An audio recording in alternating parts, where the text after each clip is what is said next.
साथियों नमस्कार। आज का ये टॉपिक जो है हमारा बहुत महत्वपूर्ण जैव उर्वरक से संबंधित है। कितने प्रकार के जैव उर्वरक होते हैं और इनका किसी खास मकसद या किसी खास फसल के लिए कैसे उपयोग करते हैं, ये ऑलरेडी निर्धारित है। और इस परीक्षा में जो हमारे पूछा जाता है वो कुछ इस तरीके से होता है कि भाई राइजोबियम है या अजोला है, ये इस तरीके, या एसिटोबैक्टर है या एजोटोबैक्टर है, ये किस तरीके से इनका किस विशेष फसल के लिए उपयोग किया जाता है। तो हम आमतौर पे क्या करते हैं कि यही कंफ्यूज हो जाते हैं। और ये इतना महत्वपूर्ण है कि ये चाहे पीसीएस हो, चाहे लेखपाल हो, या किसी भी प्रतियोगी परीक्षा जिसमें इस तरीके के टॉपिक होते हैं जो, और ख़ासकर जैसा कि आप जानते हैं कि आजकल ऑर्गेनिक खेती का प्रचलन दिन प्रतिदिन बढ़ता जा रहा है। सभी पूरा विश्व ऑर्गेनिक खेती की ओर बढ़ रहा है, क्योंकि ज़्यादातर फर्टिलाइज़र या कृत्रिम रासायनिक खादों का उपयोग करने से किस तरीके की कैंसर जैसी घातक बीमारियां आज बड़ी मात्रा में लोग प्रभावित हो रहे हैं। इससे सभी सरकारों, अभी हाल ही में देखो श्रीलंका की सरकार ने कुछ ज़रूरत से ज़्यादा जल्दी में होकर इनिशिएटिव लिया और उसमें खाद्यान्न संकट भी हो गया। तो खैर इस तरीके से तो नहीं हो सकता कि अब एकदम से चीज़ें बदलो, लेकिन हाँ, जैसे अपने देश में धीरे धीरे हो रहा है। एकमात्र यदि स्टेट अपना छोटा सा है सिक्किम। सिक्किम एकमात्र भारत में स्टेट है जहाँ पर पूरी तरीके से ऑर्गेनिक खेती की जाती है। ऑर्गेनिक खेती उसे कहते हैं जहाँ पर किसी भी तरीके का कृत्रिम खादों, कीटनाशकों का प्रयोग न किया जाए। पूरी तरीके से प्राकृतिक रूप से ही कीटनाशक, ऐसे कीटनाशकों का प्रयोग किया जाए जो नीम या कुछ ऐसी चीज, धतूरे, ऐसे प्राकृतिक चीज़ों से मिलकर बने होते हैं। तो आइए हम इसमें शुरू करते हैं। ये हमारे कुछ जैव उर्वरक हैं, जैसे राइजोबियम है। देखो इसको आप बहुत ही अच्छे तरीके से, पीसीएस में कई बार पूछा जा चुका है, और आपके जो लेखपाल की परीक्षा है तो इसका तो ये बहुत ही महत्वपूर्ण भाग है, क्योंकि भाई लेखपाल कृषि से संबंधित होता है, ग्रामीण विकास से संबंधित होता है, और ये इसकी योजना, ये जो होते हैं इससे जुड़ा हुआ टॉपिक है।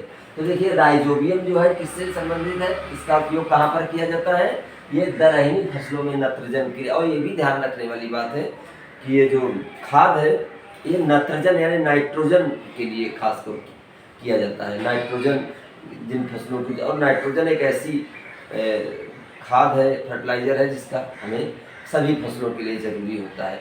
अभी अगला टॉपिक जो होगा उसमें हम ये बताने की कोशिश करेंगे कि जो मुख्य तत्व कौन कौन से होते हैं, द्वितीयक तत्व कौन कौन से होते हैं और इनके क्या कार्य है। ये भी एक बड़ा महत्वपूर्ण टॉपिक है कि जैसे NPK ये आपका मुख्य पोषक तत्व है, Ca MgS ये आपका द्वितीयक पोषक तत्व है।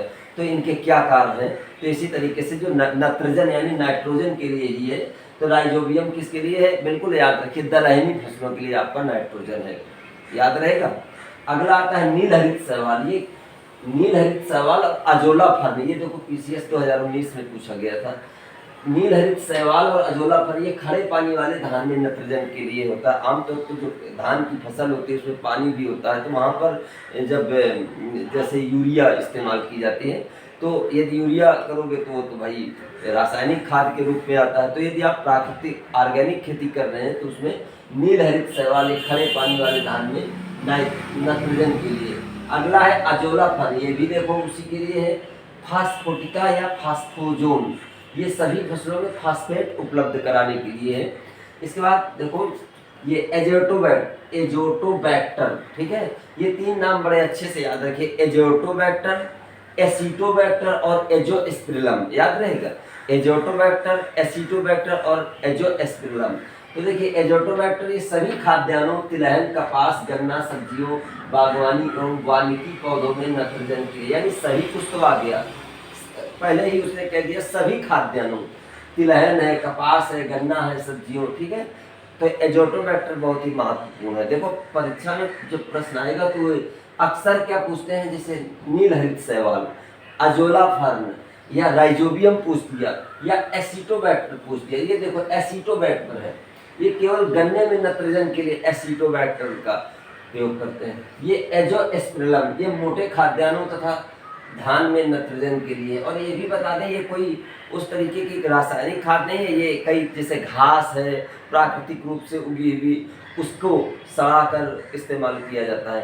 तो ये देखिए बहुत ही महत्वपूर्ण बायो फर्टिलाइजर जैव उर्वरक कौन कौन से होते हैं, इनका उपयोग किस किस फसल में किया जाता है, इसको आप बहुत ही ईमानदारी से, मुश्किल से 2 4 5 7 6 मिनट का होता है, यदि आप ईमानदारी से 5 7 मिनट है तो 5 बार सुन लोगे, देखने की भी ज़रूरत नहीं है, तो निश्चित रूप से आपको याद हो जाएगा।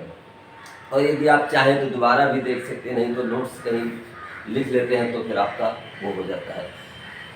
साथियों, इतना इम्पोर्टेंट टॉपिक है और इसे आप याद करने की कोशिश करें। और यदि आपको ये वीडियो अच्छा लगे तो GS विजय इसे मेरे चैनल को लाइक शेयर और सब्सक्राइब करें। ओके।